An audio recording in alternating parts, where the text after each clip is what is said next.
অবিলম্বে আওয়ামী লীগকে নিষিদ্ধ ঘোষণা করতে হবে। জুলাই আগস্টে আপনাদের গুলি এবং বন্দুককে উপেক্ষা করে এই ছাত্র জনতা বিজয় ছিনিয়ে নিয়ে এসেছে।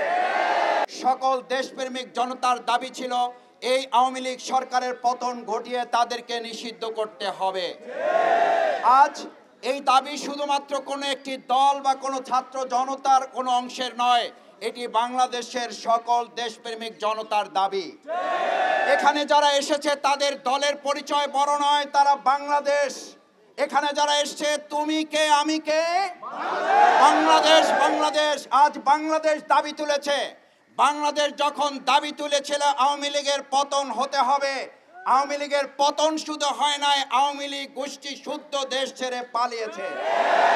সেই পালানোর ধারাবাহিকতায় গতকালকে এবং তার আগের দিন পালানোর ধারাবাহিকতা তারা অব্যাহত রেখেছে। আমরা অত্যন্ত বিস্ময়ের সাথে লক্ষ্য করছি এই পালানোর সাথে তারা একটা অংশ সহযোগিতা করছে।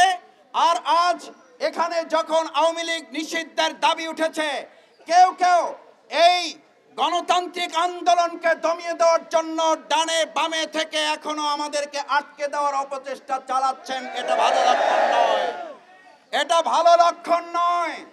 আপনাদের মনে থাকা উচিত জুলাই আগস্টে আপনাদের গুলি এবং বন্দুককে উপেক্ষা করে এই ছাত্র জনতা বিজয় ছিনিয়ে নিয়ে এসেছে।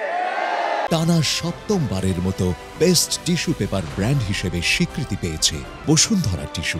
ওই দিন যারা বিজয় ছিনিয়ে নিয়ে এসে তারাই আজ এখানে এসেছে। বিজয় ছিনিয়ে না নিয়ে এখান থেকে দেশের জনগণ ফিরে যাবে না, যাবে না।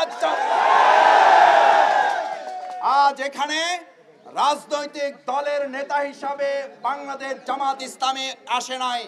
আমরা এসেছি এদেশের 18 কোটি জনগণের সকলের ঐক্যমতের ভিত্তিতে আমরা বাংলাদেশ আওয়ামী লীগের মতো গণহত্যাকারী একটা সংগঠনকে অতি সত্বর নিষিদ্ধ ঘোষণা করে এই ছাত্র জনতাকে নির্বিঘ্নে তার যার যার জায়গায় ফিরে যাওয়ার সুযোগ করে দিতে হবে। আমি খুব বিস্মিত হই, আমাদের কেউ কেউ বলেন এটি খুব স্পর্শকাতর জায়গা। আমি আমার ভাই বোনদের কাছে জিজ্ঞেস করতে চাই, এই যমুনার জায়গাটি যেমন স্পর্শকাতর, আমাদের বাংলাদেশের প্রত্যেকটি নাগরিককে স্পর্শকাতর না তারা স্বাভাবিক জীবন? প্রত্যেকটি মানুষ স্পর্শকাতর। মানুষের জীবনকে অনিরাপদ করে শুধু একটা ভবনকে নিরাপদ করা যথাযথ নয়। এজন্য অন্তর্বর্তীকালীন সরকার তৈরি করা হয় নাই। এটা ফ্যাসিস্ট সরকারের দায়িত্ব ছিল কোন একটা ভবন পাহারা দিয়ে গোটা দেশকে অনিরাপদ করে ফেলা। আজ আমরা পরিষ্কার একটা কথা বলতে চাই, এটা জনগণের দাবি।